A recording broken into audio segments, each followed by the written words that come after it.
Hi everyone, welcome to Harmonious Conversations, Melodic Conversations with Musicians. Today we have Dr. Troy Davis, the Chair of Instrumental and Jazz Music of West Valley College. Dr. Davis, welcome to this interview series. Thank you so much for having me. I appreciate it very much. And I am here representing West Valley College in my current position as Director of Instrumental Music, as you mentioned, Mukil. I've also been a professional musician in the San Francisco Bay Area for over 40 years, and I have been teaching for over 28 years. This is my 28th year, working with students in grades kindergarten through graduate school. So I've had experience working with a lot of different age levels and working with community members as well. So I've got a variety of different types of musical experiences that I hope will be valuable when we discuss them today. Yeah, thank you so much for sharing about yourself. So, to kick things off, I just wanted to say, how have your experiences and emotions influenced, your conducting, your performance, your playing style, and, how do you feel like your family background, if it contributed to you, bringing into that musical style that you have? Well, I will start with my background a little bit. When I was a child growing up, my grandmother was always very interested in the arts, particularly music. Her father, my great grandfather, was a professional concert pianist and church organist. And unfortunately, I never got to meet him, but she would tell me stories about him all the time when I was a child. And she also was the first person who taught me to read music and play the piano. So from a very young age, my music was tied to my family connections. And that's one of the reasons that it was so important to me to carry on family traditions, to live up to the stories that she would share, and to make those emotional and connections to the experiences that I had. As I grew and I started playing more music and learning more about the music world, I realized that I came across students and professional musicians all the time who had similar stories. They had strong family connections to music, or they wanted to share their experiences because of the fact that it had familial connections. And to me, that became sort of a driving force behind what I do as a music educator and also as a performing artist, uh, driving the output of music from the standpoint of the emotional and experiential connections that we make with others while that is happening. So to me, to go back to the first part of your question, how do they influence my performance or my conducting style? The emotions that I experience and the way that I connect with other people and their emotions is the primary reason why Hmm. I'm involved with music in the first place. And so I also try to consciously make it at the forefront of my mind, uh, something that I'm using in the decision making when I decide how to interpret a score or when I decide how I'm going to structure a rehearsal and things of that nature. So it's hugely important. Hmm. Thank you for clarifying that, Dr. Davis, and conveying to that feel, just beyond the players. What in message are you trying to convey to the audience members who are sitting in the concert hall and listening to the performance? What is the message you're trying to bring across? Well, one is the intentions of the music. What is the piece that we're performing at any given time? So the answer to that question will change, sometimes quite dramatically, depending on what music we are performing. And the most important thing, though, is that through that experience, whatever the emotional meaning behind a piece of music is, uh, through that experience, the audience members will feel something. They will connect with the music. They will connect with the musicians performing that music.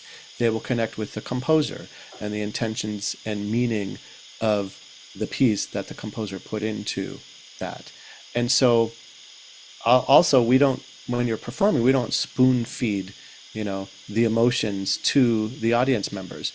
They have their own experiences, that they bring to the concert hall. They have their own connections, their own feelings and emotions. And when we perform, that's going to tap into their related experience and either bring up memories, build strength in connections, or give them thought provoking ideas, maybe even seeing the world through a different perspective than they had when they came into the concert hall through that experience of listening to that piece of music. So to me, it would depend on the piece, but it's not always a specific answer. It's more about, are they connecting to their emotions during that, whatever the emotions might be at the time. Yes, I understand that. And like, how do you typically manage, like, your public persona as like musician and music educator, and also your personal like life, and how do you manage that balance between the two? Well, this is a challenge as an artist because many other folks who are musicians feel the same way. I've had this conversation with people before. It's really hard to separate what we do from who we are. And when you are putting so much of your emotion and so much of your experience into your art, and in this case, into either conducting or performing music, it becomes an expression of who you are. So in a way, it's almost like you're not separating your personal life from your professional life because your personal life in so many ways influences and is important in making that professional experience much more profound and connected because we're giving of ourselves through that process. So that can be a challenge. At the same time, because of that, the professional experience can be very draining as a professional, any type of artist, but particularly as a musician, because it's so hard to take out your personal experience from what you do as a performer. And in fact, it's necessary to add that personal experience to what we do as performers. So you have to consciously carve out time sometimes to separate those. Otherwise, they're overlapping each other all the time. So for me, I decide, there's weekends where I'm not going to work, I'm not going to practice, I'm not going to engage in any type of musical score study or things like that. There's time when I need to get away and reconnect to nature. So for me, that's a lot of that is being around trees, being around the ocean, being around places where I'm feeling grounded and inspired, and also having quiet, right? So if I'm going to reconnect, I often will do that on my own, by myself, where I just have time to rest, I have time to think, I have time to relax. And when I go back to my professional life, then I'm much more fulfilled, much more engaged, much more focused because it's not draining, you know. Yeah, I can understand the balance between like, maintaining it and like, how it influences another.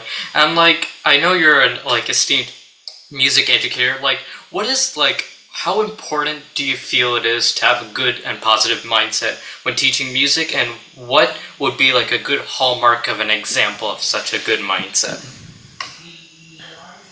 Well, I think mindset is crucially important when you're studying any disciplined art, because it's a challenge, because it requires repetition, and because you're not always going to achieve things in the way you want or the way you expect right away. In fact, sometimes it takes many, many, many years to be able to perform at a level that you can do.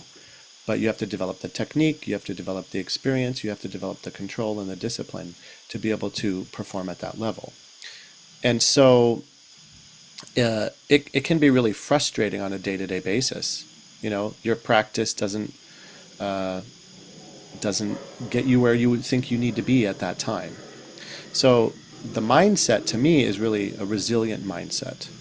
We need to understand that this is a process, that even the most professional, experienced musicians who play at the highest artistic level still know that they can improve in what they do. And even people who have been doing this their whole life, who may seem like they have it all together, still want to get better. They still keep doing it because it's a practice. That's what we call it. It's the practice of making music, not just the actual physical time spent in a practice room. This is a practice, and so we want to practice it because it makes us better, not just as musicians, but as humans. We learn more about ourselves, we learn more about others, we learn more about the human condition by going through that process. And so I think the mindset has to be, I will accept what is happening where I am right now. I will push myself to continue to improve, but I will try to be in the moment and focus on the process.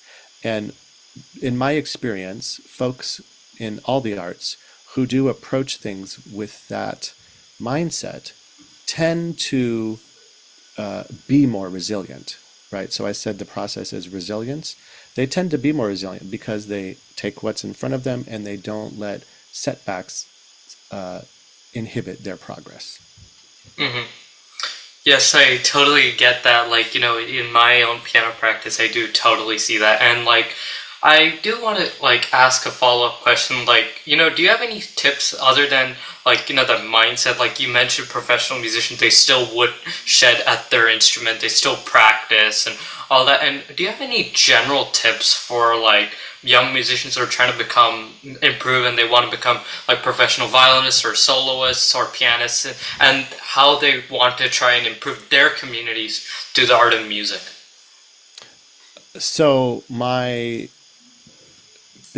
think my tip or my most important response to that is immerse yourself in a community of other people who have a similar mindset, other people who are driven, other people who value the process, other people who are going to care for and give you valuable feedback through your experience. And that could be, positive and negative feedback. It's not just telling you how great you are, right? But giving you real feedback to help you grow and improve. And so sometimes the people in that community are your instructors. So finding a good private teacher who you really vibe with, finding a group of peers who you perform with regularly, even if it's just for fun, even if there's no, you know, paid professional performances with an audience. Maybe you're just performing for each other, where you can engage in that process together.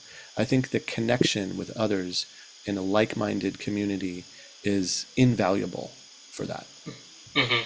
Yes, I totally see that with chamber music, like violin, piano duets. Like with my friend and I, we're always collaborating. We're not like, oh, I'm saying like, oh, your tone could be a little bit more here. He says, oh, your arpeggiations could be more smooth. So I do see that process. And like, I know you've performed the oboe before, and also conducted symphonic band and jazz band and in general conducting.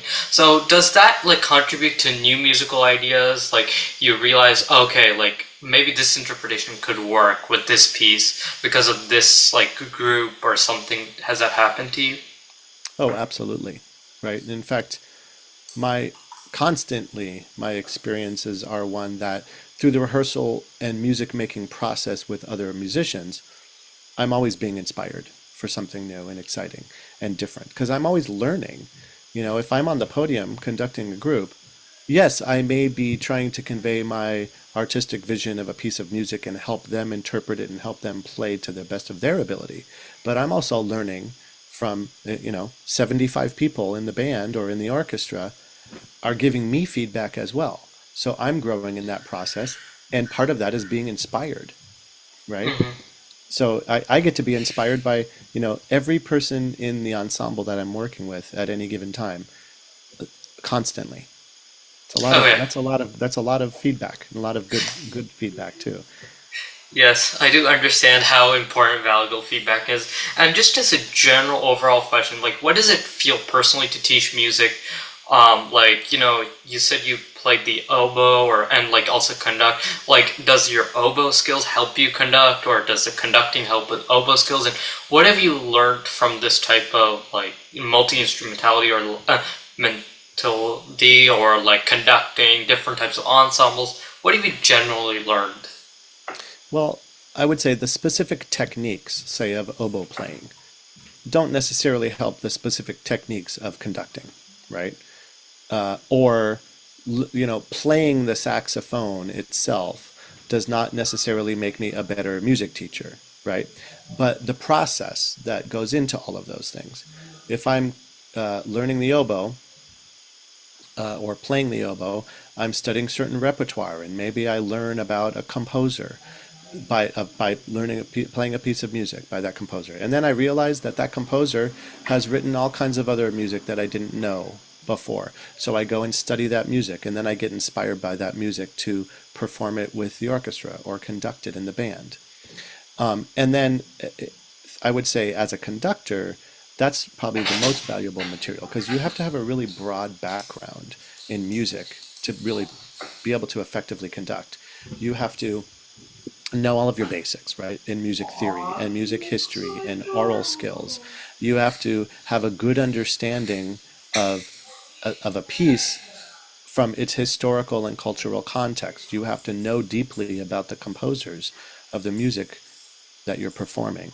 You have to understand why it's relevant to the musicians whom you're working with. You have to understand how to convey that meaning to an audience. And part of that is understanding and having a good experience in numerous other categories outside of music. So things that influence art are, society and culture, politics, religion, philosophy, history, sociology, psychology, all of these humanities, as we might call them, are very deeply connected. And by understanding how those things work together and help create the human condition, you're going to be a better artist, right? And for me, I think that's also going to allow me to interpret music differently, right? And if I'm interpreting a piece of music differently, I'm also going to perform differently. So the understanding of context, studying the history of a piece of music, is going to change how I would play it on the oboe, right? So I think, to me, the question I ask myself is, everything that I do in life, whether I'm taking a math class or whether I'm going to dinner with some friends, how might that experience influence my musicianship? So there's connections there somewhere. So I'm always looking for connections to find ways to make that influence my music, and for my music to influence the rest of those experiences as well.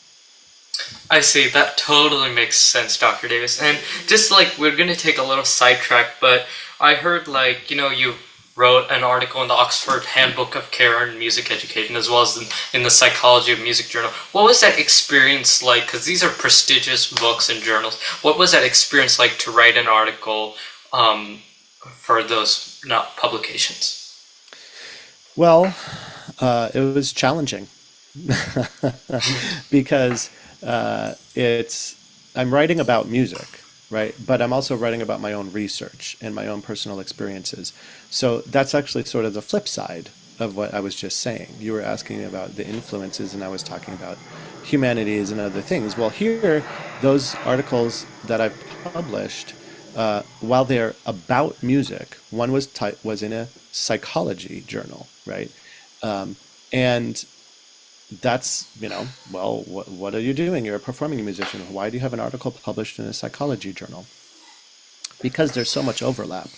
So the research that I was doing took a long time to figure out how I'm going to code the information to understand what data is being presented. And then I had to figure out with that data, like, what is it actually saying? And then what does it actually mean? Right? So I was able to interpret that based on certain experiences.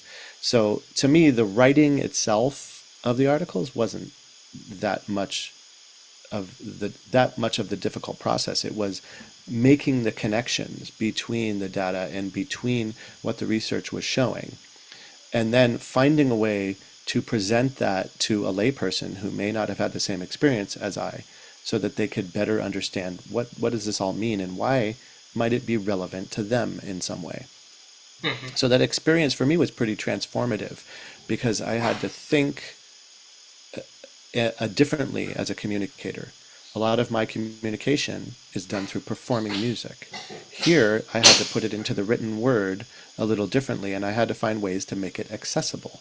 So that challenge helped me grow because I had to really transform the way that I process the information, the way that I access the information, and the way that I perceive it, and then think about the recipient and tailor it to the reader, not just to the writer. So that also made me, interestingly enough, a better musician because I had to empathize with the reader. As a better musician, I'm empathizing with my listener or with my colleagues or my students as a teacher. How can I better understand my students? How can I make what I'm trying to teach meaningful and relevant to them? So that process to me then, I was able to take out of context of the writing of the articles and be able to apply it in different contexts. So again, it was about a process that I got to learn and grow from. And I think other people may be benefiting from that because I've changed my interactions and how I work with others through that process. It's been kind of cool actually, you know. Yes, yeah, I totally get that because I think like connection is always something that brings us together, and I think you said like how like to bring something to a lay person who doesn't understand like get music as much, and like in a general sense, our with connections main message is like bringing music to all communities, music and musical people and non-musical people, just so everybody can understand. How do you personally feel that music can change and improve communities and bring everyone together, even if they don't understand like your training or sight reading or theory, but just listening or seeing a score or something? Well, I think it's interesting that you stated that because the order of the questions that we've discussed is all leading to something, but it's all going back to something at the same time.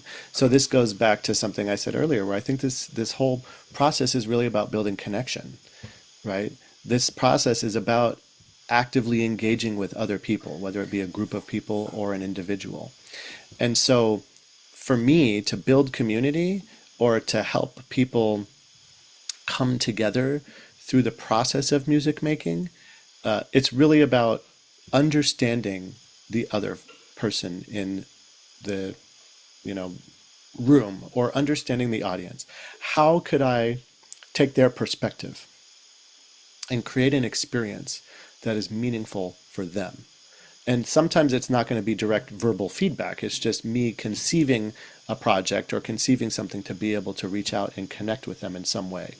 And everyone's going to experience that differently. But I put that as a driving force behind what I do. So that influences how I program music. It influences when and where and how I produce concert events. It influences the rehearsal process. It influences my interaction with the audience on stage. And it's all driven by empathy, me wanting to understand all of the other people in the process of doing all of that. Hmm. I see. Yeah, and just like to finally wrap up, but like how do you personally feel like, it can like be a force for positive change in the world with regard there's so much going on in the world right now. Like there's war, there's like politics, there's everything. How do you feel it can be like a force for positive change in this world? Well, again, a similar response to my last question. I think the arts in general, but music specifically, can be used for change because through the experience of performing and or listening to music, we can perceive things differently. And in order to create positive change, I think it comes from having to understand other people in a situation. If there's a conflict, right, if there's a war going on, or if there's a disagreement with politics between one person and another, that doesn't mean you have to end up agreeing on something, but to understand where they're coming from, to understand their perspective is going to allow some consonance between the parties. And so, if we want to change the world, we try to do so by through understanding other people. And often in music, that doesn't have to be a verbal expression. You can understand each other through how you perform your music. And that brings connection to other people. And it's really powerful because sometimes we can't even understand how and why that happens, but it still does. And if it's intentional, if you go into a performance space or an artistic project with that as an intention, it's even more profound. Okay, thank you so much for answering all these questions. Like, I really learned a lot about connections, about empathy, and everything. But thank you so much for your time, Dr. Davis. It was a pleasure interviewing you. It was my pleasure, and thank you so much for inviting me. I was also looking through your website and looking at the other folks involved, and I think this project is just so special, and I'm so glad to see that you're continuing the work of the mission of the group, and I'm honored to be involved.